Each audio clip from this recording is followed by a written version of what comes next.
Sure. Good morning. My name is Alex Hughes. I'm the Business Development and Membership Director here at the Dalles Area Chamber of Commerce. Welcome to Community Affairs this fine morning. Let's start with David Peters. Good morning. How you doing, sir? Good morning, everybody. Dave Peters, Columbia Cascade Housing, Mid-Columbia Housing Authority. And as I stated last time, I am running for Mid-Columbia Fire and Rescue's Board of Directors. For the programs we have going here, we did not get the Washington down payment. We are just about like this week we're running out of week, I guess, but we're hopefully going to be starting to actually commit some of the 1.3 million we got in Oregon for down payment assistance. And for first generation home buyers, so they all have to be first time home buyers. For people that are first in their family generational home buyers, they get an extra $60,000 grant. So some folks will be getting up to $90,000 from us. So it's a great program the state's doing this time. That's about it. I mean, there's lots going on, but that's enough for now. Excellent. Thanks for being here. Thanks. Commissioner Brady. Morning, sir. Good morning. I've been in Salem earlier this week on Monday, introducing myself to legislators. One of my rules is don't make the first time I talk to somebody be a moment when I'm asking for something. But I did talk to our Greg Smith regarding Senate Bill. Let's see, I starting to know a few numbers. 2605, which is it's citing authority so we can get the resolution center. Sheriff McGill really needs that to pass. As while we're there, two things kind of converged for me. I was in Wamak earlier or late last week, talking to folks there at the food bank, and what they expressed is something Matt Cole will recognize, is that they're really hoping for broadband. And then a day later, I was Commissioner Yamamoto from Tillamook was talking to us about things going on in the Senate with the Republicans walking out. And he called to our attention that Oregon stands in line to receive $700 million from the federal government for broadband access, but we need to pass a bill to get ourselves available to receive that. So there's a lot of collateral damage that can happen if the legislature doesn't get itself back in session. And I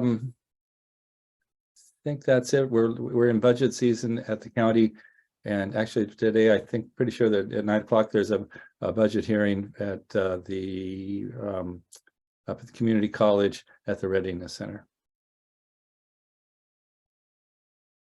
Yes, sir. Did you say 7 million or 700 million on offer? 700 million for broadband. Wow. Okay. Yeah. So we need to make that happen. Okay. Scott McKay, good morning. How you doing?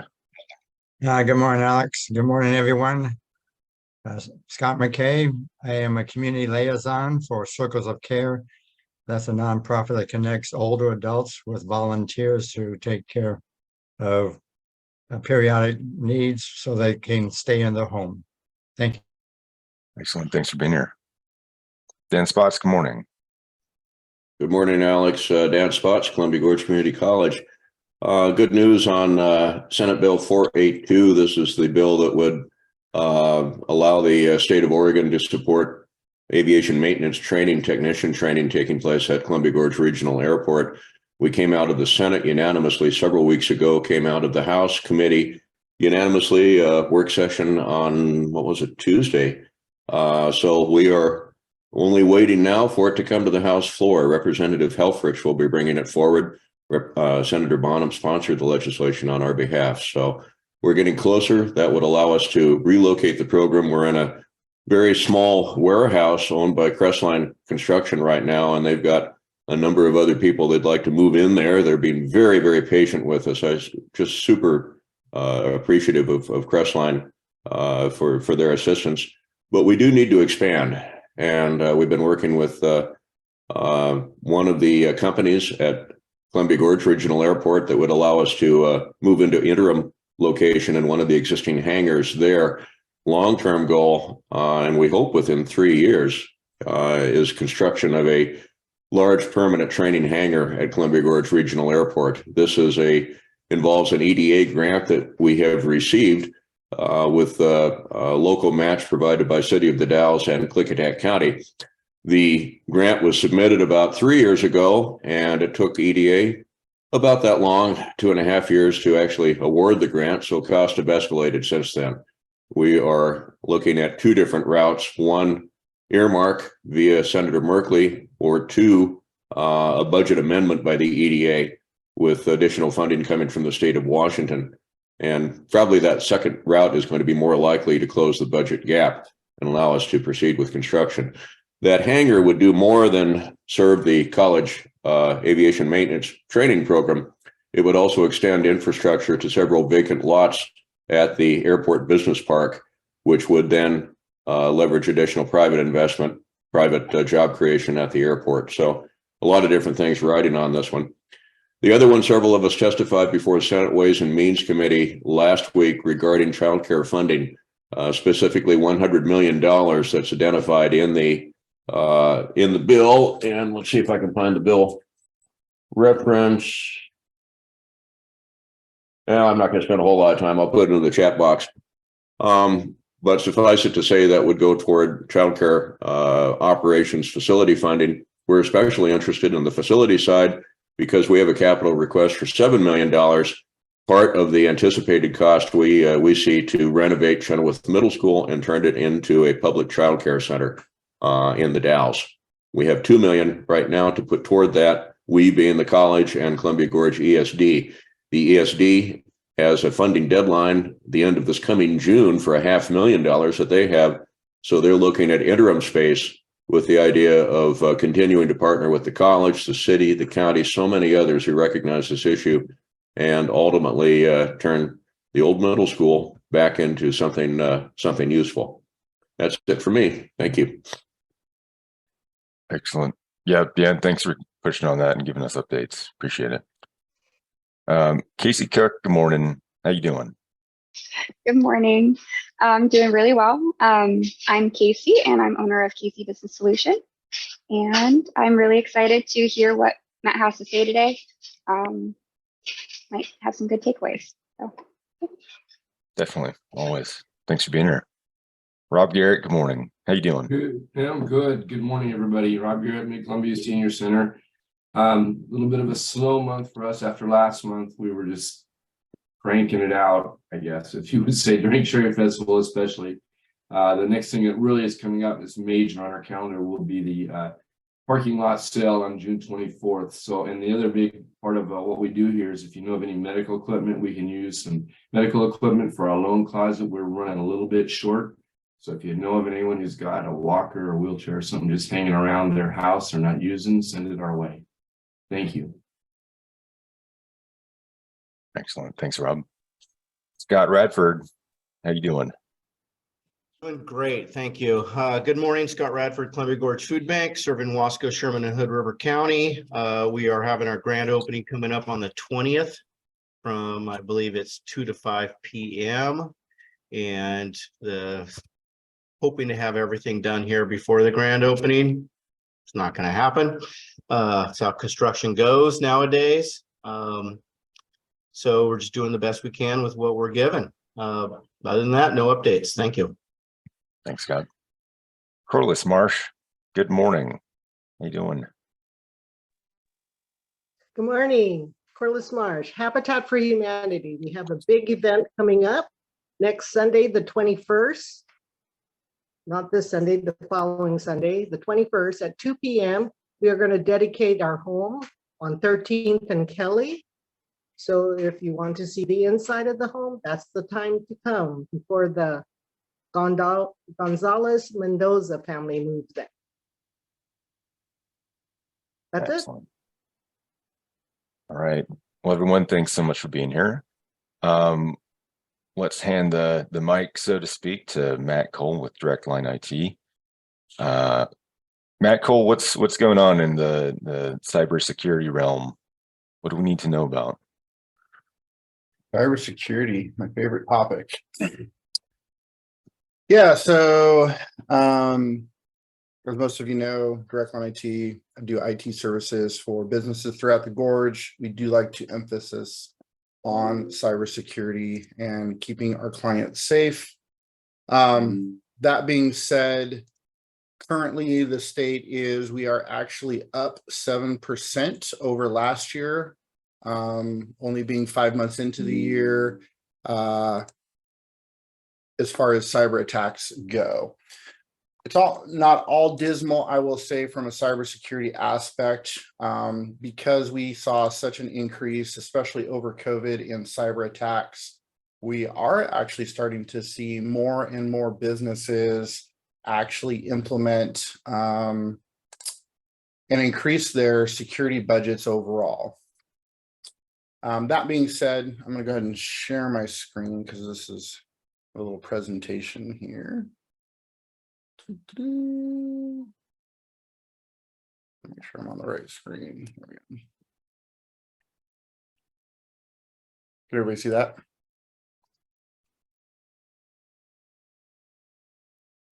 So, and by the way, if anybody's ever interested, I do have an entire slideshow presentation concerning all of this information, which is a lot of where this comes from. This is some stuff that was pulled up at the beginning of the year as far as cybersecurity. We had a wood cabinet plant in Pennsylvania that had to lay off 500 of their workers. They actually had a force of about, I think it was 520, 530, or 550, see that it says in the article, employees that they had to lay off for about 2 to 3 weeks due to their entire production being halted due to an incident at their plant. We had obviously ransomware shut down hundreds of Yum Brands restaurants in the UK, most notably being KFC. And then we also had a city hall attack in Muncie, Indiana, just to name a few. So we're always seeing a broad demographic of types of businesses that are being hit, you know, both large and small. And I always like to inform people that, you know, when you're thinking about your business or your organization, generally you only see the large ones in the news, but there's actually more, you know, mom and pop shops, as I like to say, that are getting hit overall. And, you know, one most notably, this slideshow is actually part of a thing that I did in Tillamook. So just to kind of give you, you know, everybody may or may not be aware of the Tillamook County cyber incident that happened a few years back. You know, they were down months. You know, which ended up in them trying to negotiate for ransomware key, which ended up in Tillamook actually paying $300,000 for a cyber attack for ransom. And when we're talking about ransom in general, we are this year so far seeing the average ransomware payout for small business be anywhere from at least $1,000, but on the upper end in the range of about $250,000. We're kind of seeing everything in the cyber front now come as what we refer to as, you know, cyber crime as a service. So malware as a service, phishing as a service, DDoS attacks as a service. All of these things are becoming more and more prevalent.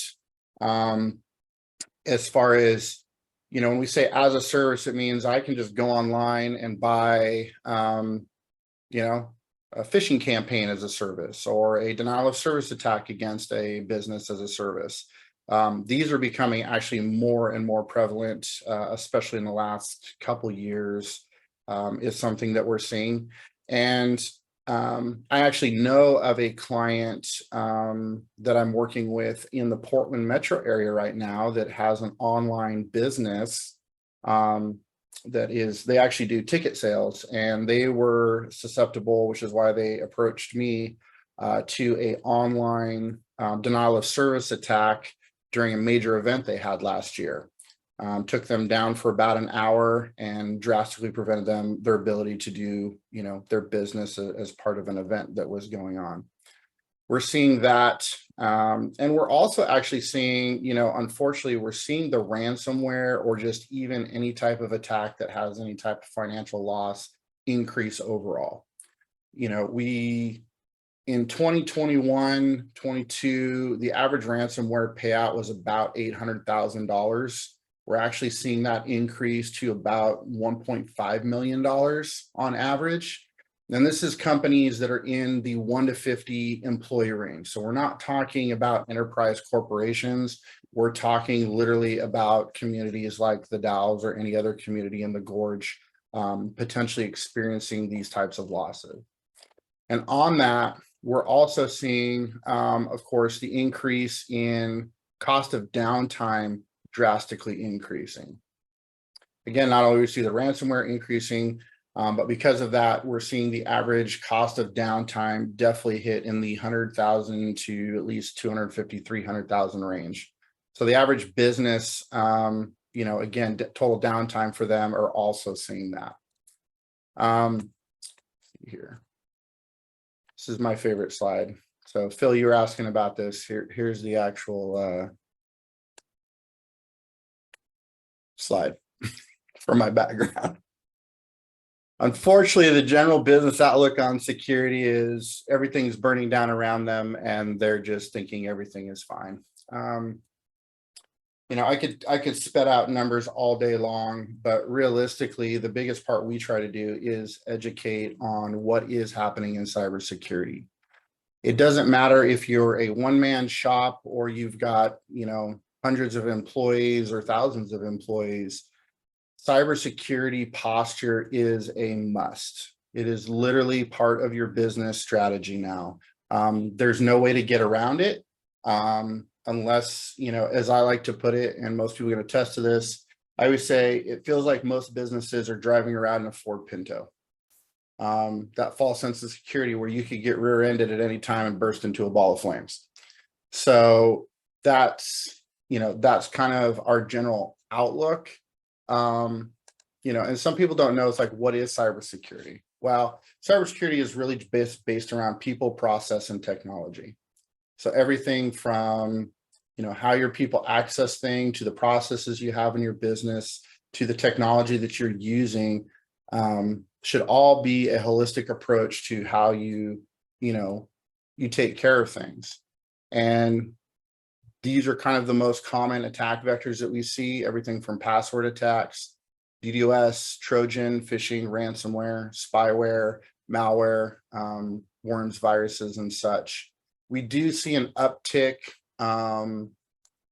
always in phishing. Phishing seems to be the biggest one. It's the easiest way for people to get into an organization because the end user is the most vulnerable. And, you know, when we talk about phishing attacks, AI does sometimes come into this conversation, especially now, because AI is being leveraged to create phishing emails, to create certain types of engineering, you know, and not just the attacks themselves, which is becoming more troublesome. So training is a must for all employees. And when I say training, I always say micro trainings, not the once a year I show up because I have to and I glaze out for probably 90% of it training.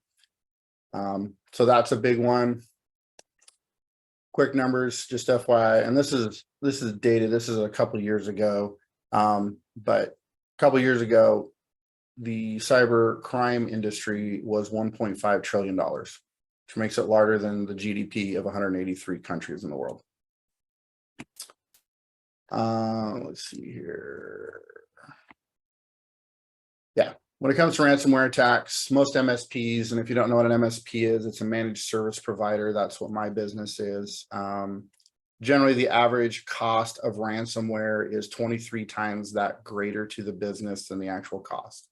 So imagine if your ransomware is $1,000, the business is most likely going to suffer a loss of at least $23,000 and or greater sometimes, depending, again, if you look at the ransomware that was paid out to the city of Tillamook, $300,000. You know, I doubt it was probably 23 times greater than that, but you know, I know that overall what I've heard, they were in the millions of dollars of lost time and revenue overall. So time is money. Let's see.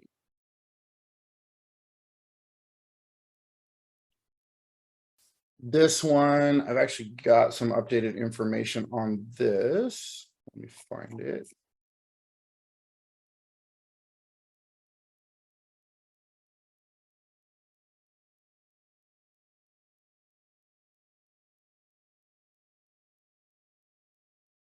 And there's a ton of data on this stuff, FYI. If you're ever interested, I always tell people if you ever want to look at a breach report, Verizon is the best one you can find overall. IBM generally puts out a really good one. CrowdStrike, even Data, which we're a partner with, puts out some really good information. But we are seeing a lot more attacks based on certain organizations. And I somehow misplaced that slide.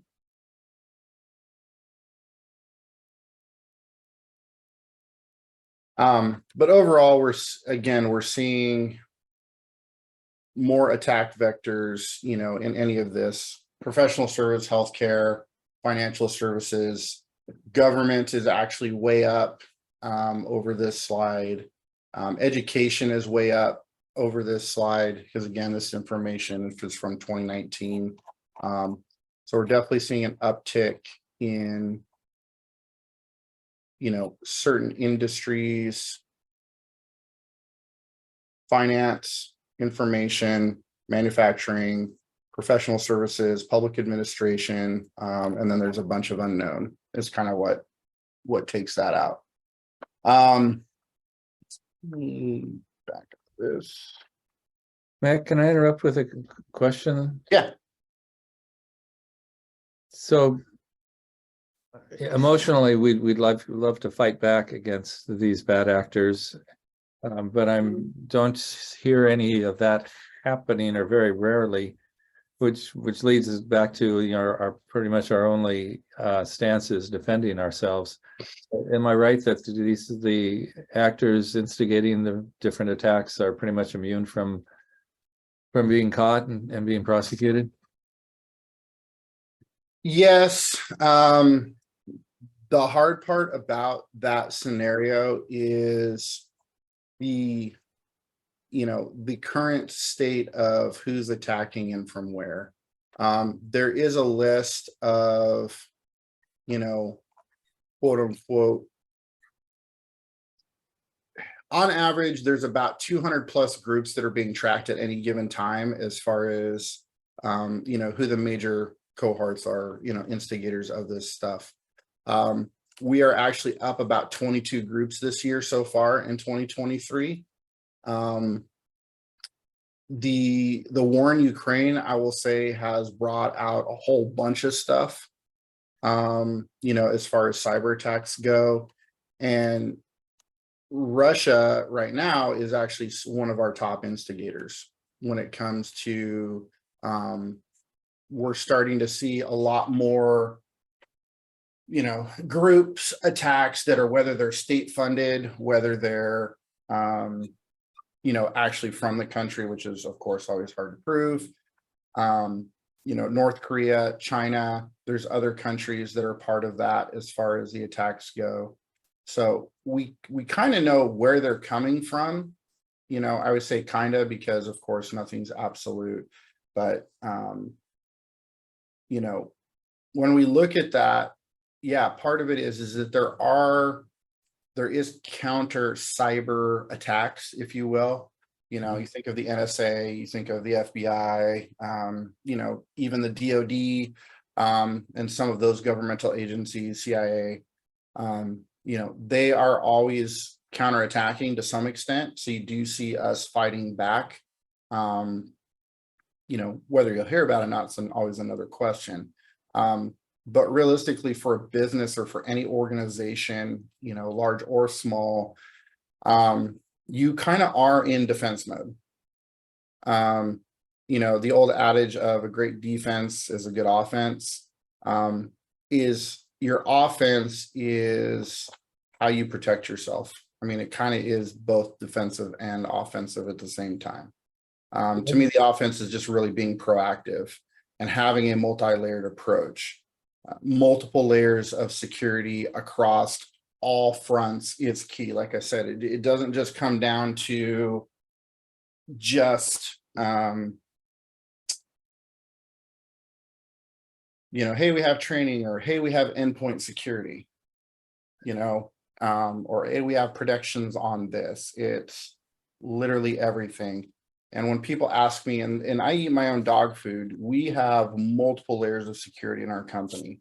To give you an example, most of you may or may not know 3CX had a major, we call it a supply chain attack. Basically, one of their hosting sites that they use was infiltrated in North Korea, took their desktop application and basically put a payload, is what we refer to it as, in the software.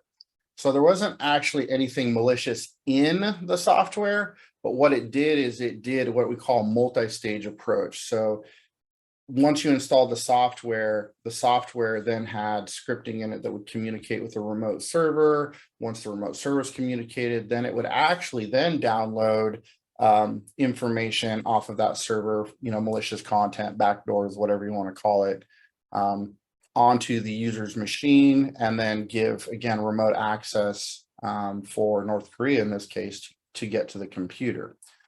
Fortunately enough for us, we are a 3CX partner. We use 3CX. That's my phone system. And so we don't use the desktop app, and most of our clients that are on 3CX don't use the desktop app. But fortunately, our endpoint protection caught it on the server, because I had endpoint on my phone server to catch that, as well as all the endpoints. So again, that's just one method. Had it been through a phishing attempt, I've got spam protection on 2 levels for my organization, both at what we call the edge, as well as I have something that looks at Microsoft 365, which is what we use for all of our email. We've got cloud backups of everything. Again, endpoint on everything. We've got threat hunting that looks at all of our stuff 24/7 to make sure that because there's a lot of what we call known and unknown, endpoint protections, antivirus solutions, malware solutions. Generally, those only look at the known, known stuff. So we've for quite a few years now have been leveraging AI to look at unknown algorithms and, hey, that looks fishy. Let me quarantine it. Let me have somebody actually look at that and make sure that's valid. And then even that, we have sandbox solutions where we can open up that package in a safe environment to verify whether it's valid or not before we actually deploy it. So, most people, again, don't look at that as hey, this is a thing. Most business owners are focused on their business, but these are all, and there's many more: multi-factor authentication, single sign-on, Active Directory. Like, we could go on and on of all the controls that we could implement. But it's really, again, this is generally over most people's heads. So that's why we always say you need to work with a trusted IT professional, whether it's a managed service provider such as myself, whether it's, asking the questions and really drilling down with your own IT if you have one. How are we staying protected with email? How are we staying protected with our endpoint? Do we have a MDR solution or an EDR solution? And I know there's a lot of acronyms out there, and if you don't know, ask me. Like, I'm always willing to talk about this, answer questions, or at least give you some direction of some questions you should be asking whoever you're using, to assess, again, what is your risk factor. And there's some easy ways to do that. I'll show you guys here, up on my screen. Dan, did you have a question related to that? I do, actually. Thank you. On that same topic, what's your opinion of a protection software called Sophos? And so I'm a Sophos partner. Okay, that's good to know. I've been doing Sophos firewalls for greater part of 10 years now. We were using their endpoint solution. It's a great solution. I will admit we recently switched here about 3 months ago to SentinelOne. That's another partnership that I started. Part of the reason is their Sophos is great overall. There's some things that SentinelOne does better. I don't want to say it's different, it's just different, but it does some things better. One thing, just as an example, we talk about all this time is thumb drives. Okay, we all use them. The hard part about thumb drives is that you know, you take a thumb drive home. Again, this is the way ransomware and all that stuff gets, whatever. Somebody takes a thumb drive home, they load some files on it. We have no way of knowing as a organization whether they're infected or not. Yeah. Bring this thumb drive in, they plug it in, you know, click on a file. Next thing you know, your entire network's infected with something. Yeah. One thing that Sophos does is it does allow you to block basically all USB devices. Encrypted USB devices are basically allow all. That's really the only 3 options that they allow.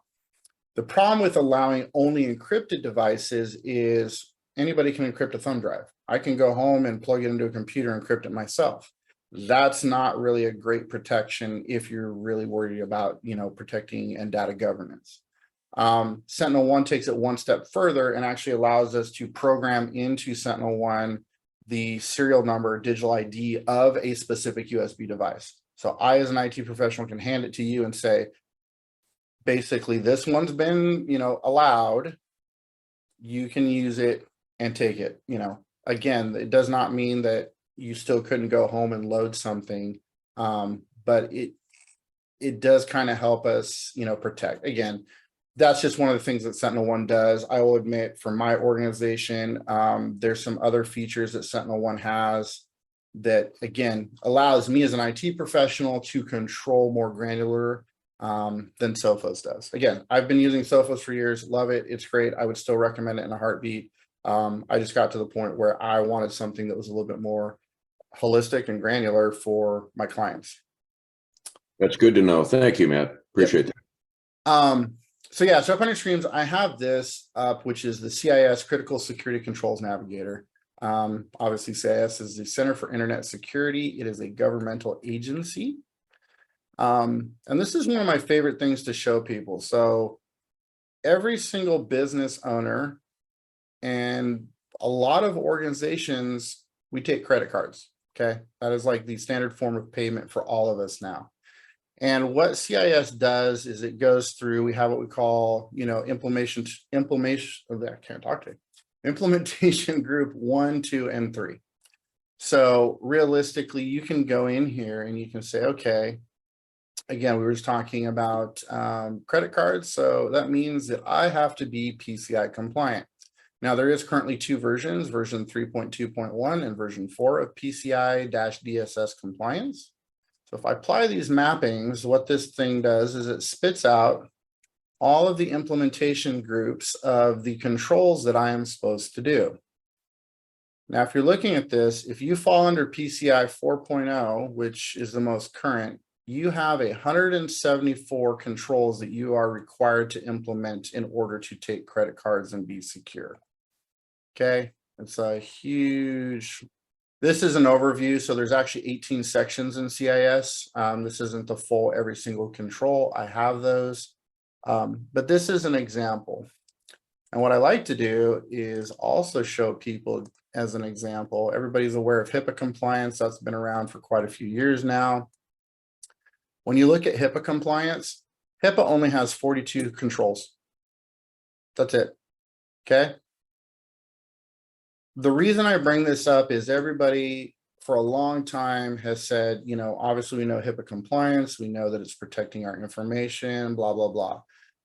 But a lot of business owners tend to overlook PCI compliance. PCI compliance has, on average, 2 to 3 times more security requirements than HIPAA. And the reason for that is, it's one thing to say that I have your personal information. Okay, yeah, I know your name. I know that you had a mammogram or a broken leg when you were a kid or whatever that is. Credit card shareholder data is way more important. It's way more lucrative because if I have your credit card information and your name, I can do whatever I want. I can purchase on Amazon. I can go purchase on eBay. It does not matter. So, you know, I personally see a lot of businesses that are not even following PCI compliance correctly. And I'm very brash about this when I say, I guarantee 99% of all businesses get their PCI assessment They go through and they answer or check yes for every single thing that they're doing, and they just go on with life. So as an example, if you were to walk into a restaurant and you see, maybe they have a private Wi-Fi, maybe they have a public Wi-Fi. In that scenario, technically to be PCI compliant, they should have 3 networks. Should have 1 network for their business use, they should have 1 network for their point of sale use, and they should have 1 network for their guest use. And all of those have to be logically separated in order to be PCI compliant. And again, that brings me to the greater picture of cybersecurity.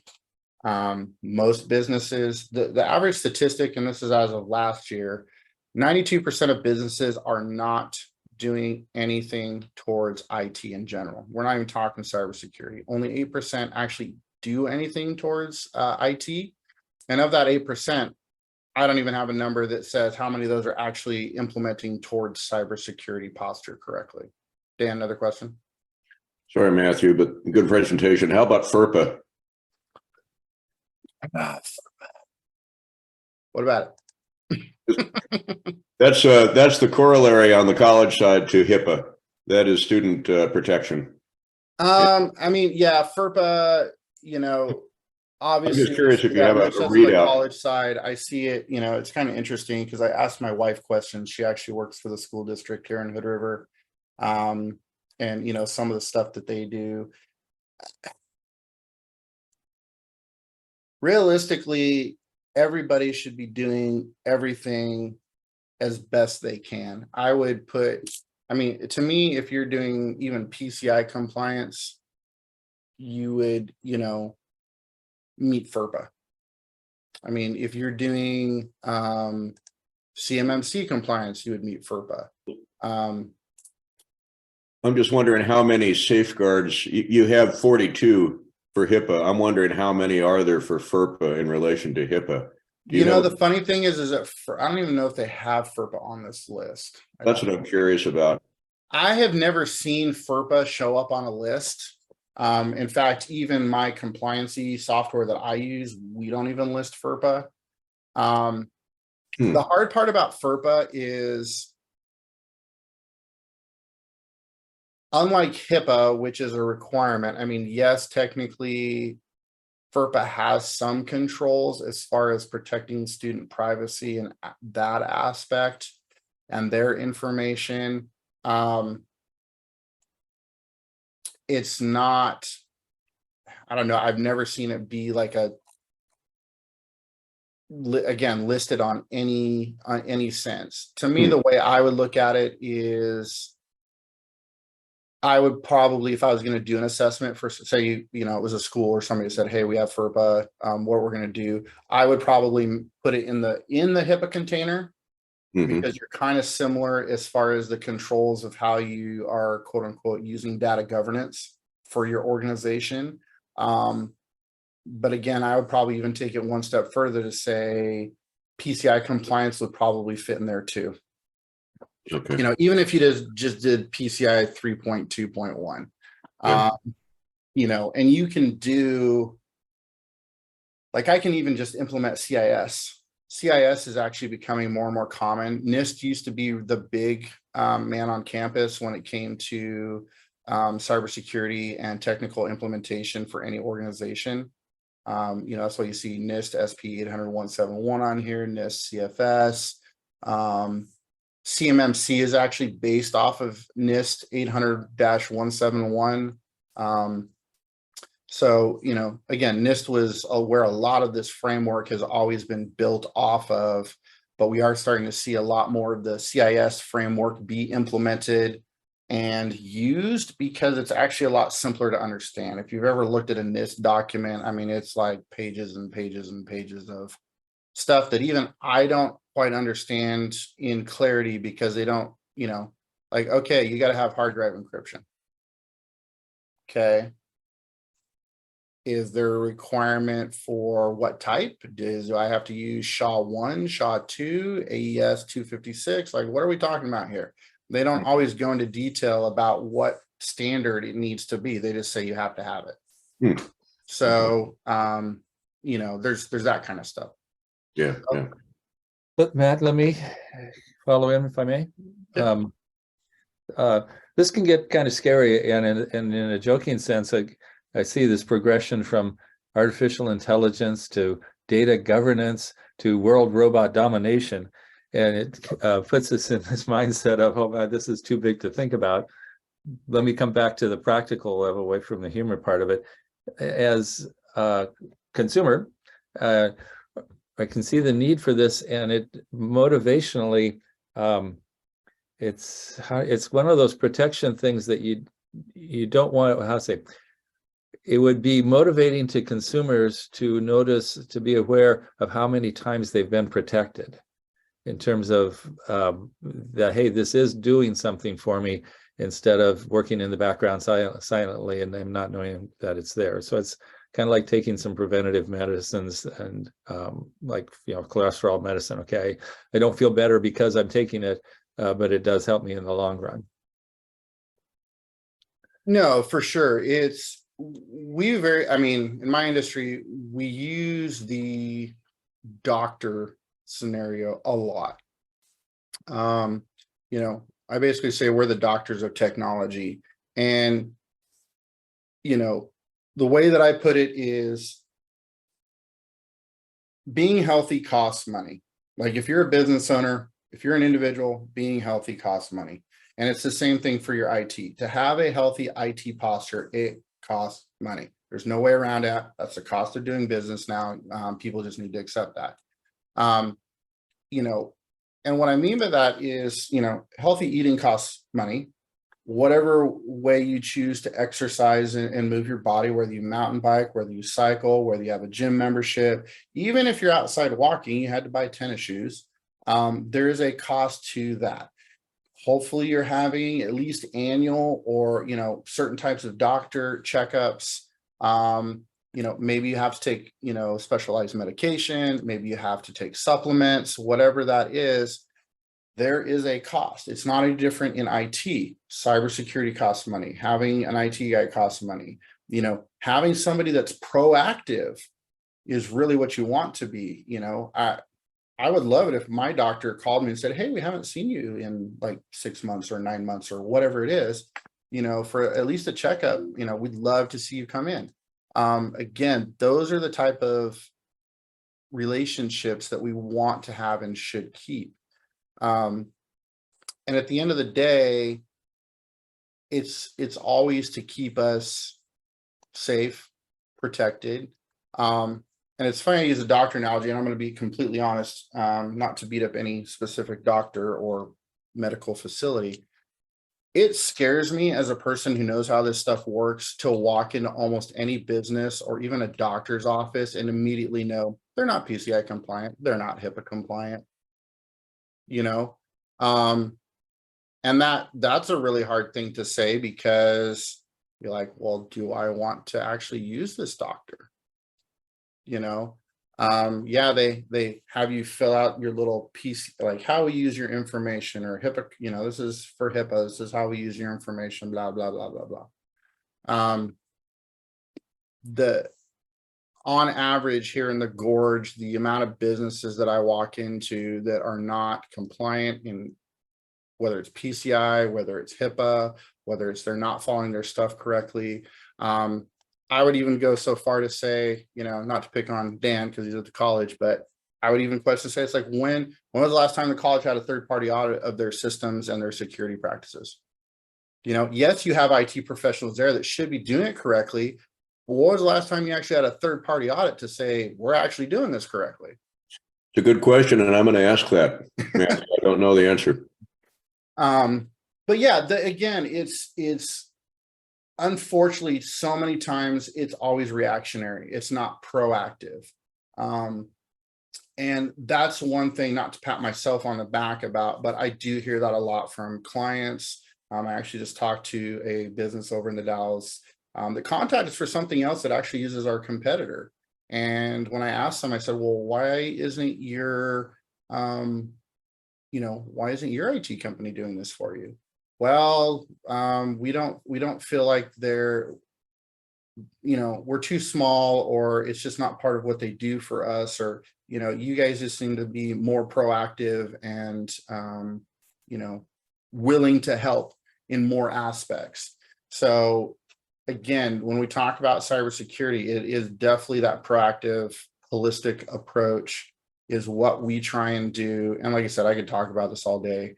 So if anybody's ever interested in something long-term, let me know, let Alex know, or the chamber know. I always have, like I said, I have a full presentation that I can do. It usually runs about 2 hours for the whole thing, you know, if we're asking questions. Does anybody else have any other questions? I'll just make one comment if I could. Sorry, Casey.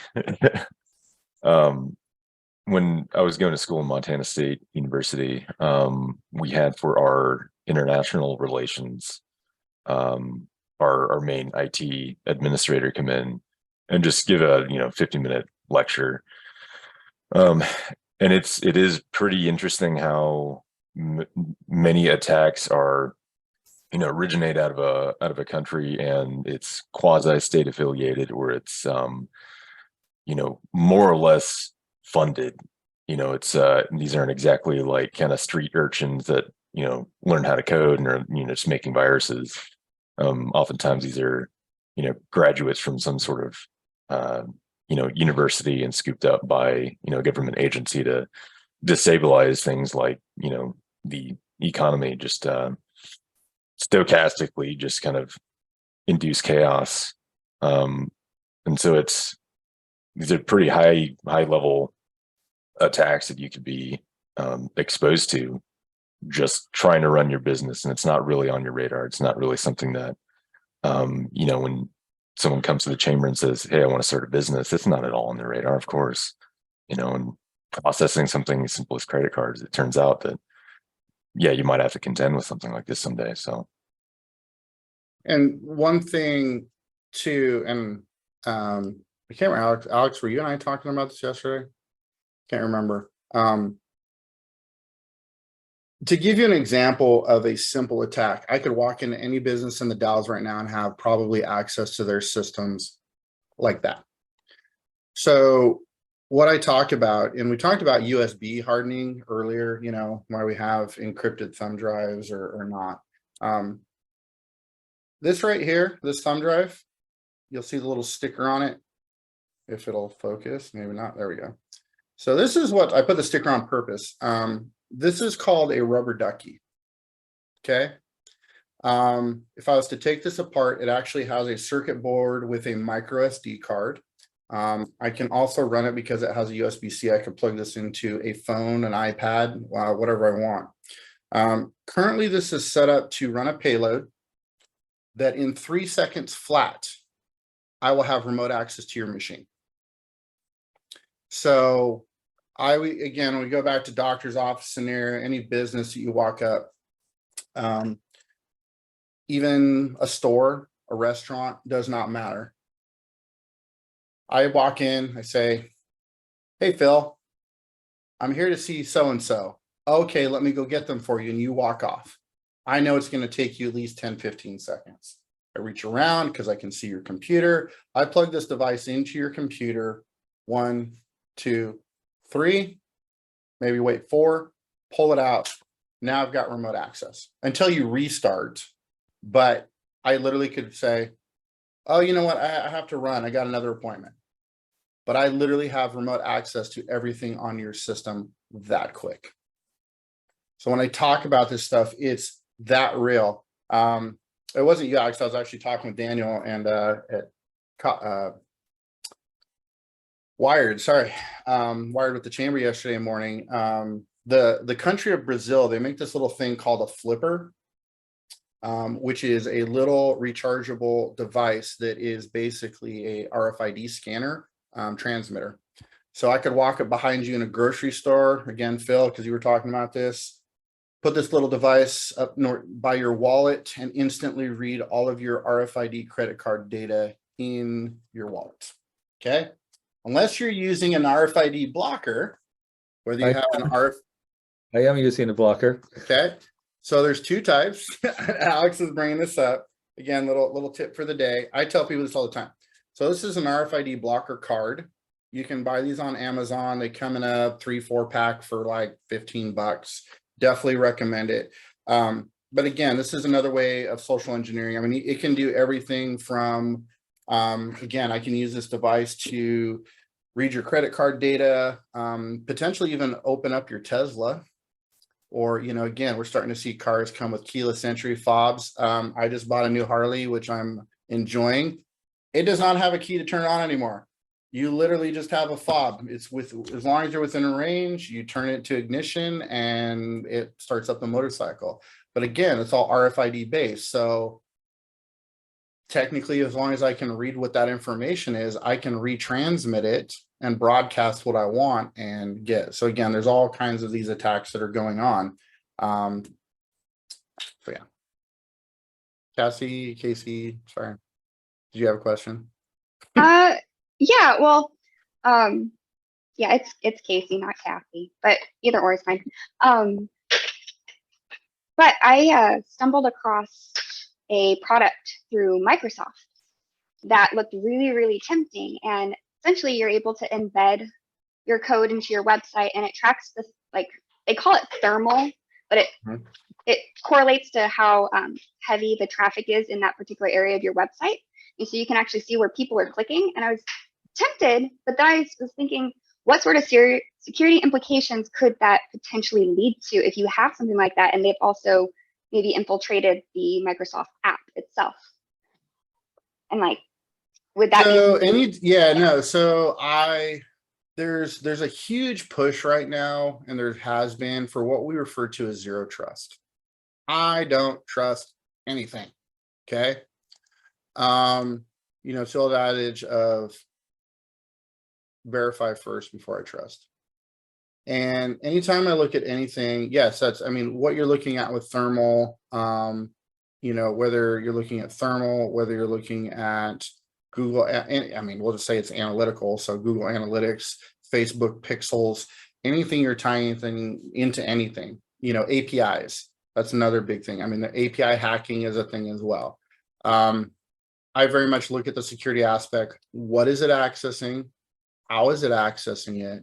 You know, what's it doing with the data? What's it tied into? What is that security platform? You know, and I would probably have to look at it personally to say like, hey, what is this accessing? You know, Microsoft is really good, but Microsoft can be compromised. I mean, 365's had breaches. Google's had breaches. I mean, everybody's had a breach. I don't care who you are. It's not a matter of if, but when. So again, that multi-layered approach of like, well, is there protections on my web server? Is there protections for my website and how that gets accessed? Those are the things that I look at, again, as far as who's accessing what can I do to protect my end? What levels of protection can I implement? You know, multi-factor OS, you know, OFTs, single sign-ons, all of those things. So again, it's generally a part of a larger conversation of just looking at the solution. But that's my take on it, is again, could be the best thing since sliced bread. Look at how it's accessing your data. Look at how it, you know, what their permissions are. Do you have controls from Microsoft? Do you not? If you don't, do you actually want to allow it? You know, do you have, and I guess that's the other question, do you have sensitive data on your website? If it's a normal website and your website can be backed up, you're probably fine. You know, I say probably, but you know, yeah, because your website could be used to deploy malware and ransomware and all that stuff just as easily. But again, it's, you know, I always say ultimately you as the owner have to assess your risk factor. Perfect. Thank you. I can just help.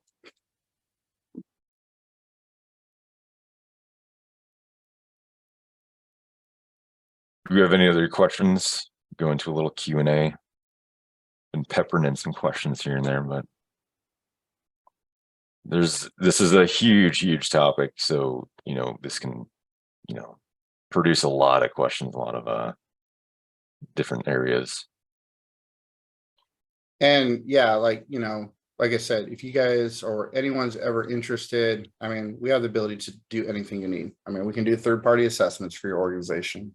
We can do compliancy. We can do assessments. We can do a talk over coffee, whatever you want. Again, I think it's a topic that everybody's aware about, but I feel like people need to talk about it more. And if I'm honest, even more so in the Dalles community. You know, being in Hood River, fortunately, we're a lot more tech savvy, it seems like, over here. And I think that the Dalles as a community doesn't seem to always jump on board with certain aspects. And I would like to see more of that. Not just from my own business aspect, but, you know, again, I want to keep your community safe, keep organizations safe, because it's happening. I've been called out to companies in the Dalles who have had ransomware attacks.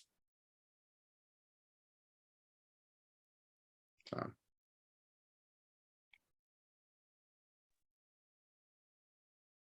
Good presentation. Yeah, one of the you know, when I first got onto the chamber and hearing from Matt, just the scale of cyber attacks, and I'm kind of the opinion that, you know, is you know, the economy takes a turn, theft and other things are just going to increase. Maybe you know, that's a, you know, dumb, kind of clumsy assumption, but I would assume that's kind of the trend here with cyber attacks on the up and up. And it seems just every year that the complexity and the scale just seems to increase. So thanks for yeah, presenting that. Appreciate it. Yeah. And Phil, one thing I had for you too, you know, I didn't see yesterday and I saw Dan yesterday, we were talking about, you know, infrastructure down at the port. I was a big proponent of that because I, you know, kind of shared some of my information in what the port's looking at about, you know, infrastructure. I have been part of some of those conversations, not actually just in our region. I've talked to some of the people that are a part of the light speed open network that Tillamook has. They have an open fiber network similar to Q-Life over there, and they've been trying to decide what they're going to do. Currently, Astound is a provider for that. I've also talked to some other county commissioners in other parts of the state about, you know, open fiber networks, how it should be built, or just getting, you know, critical. Because I consider now, you know, broadband or internet is just a critical infrastructure. I mean, it's part of everything that we do in business and life. So if you're ever interested, I'd love to talk more about that and see, you know, what you're hearing in Salem and some of that. Well, guys, it's about 8 o'clock. Let's adjourn. Thank you everyone for being here. Hope you learned something. Oh, yeah. Thank you. Morning. Thank you, Matthew. See you guys.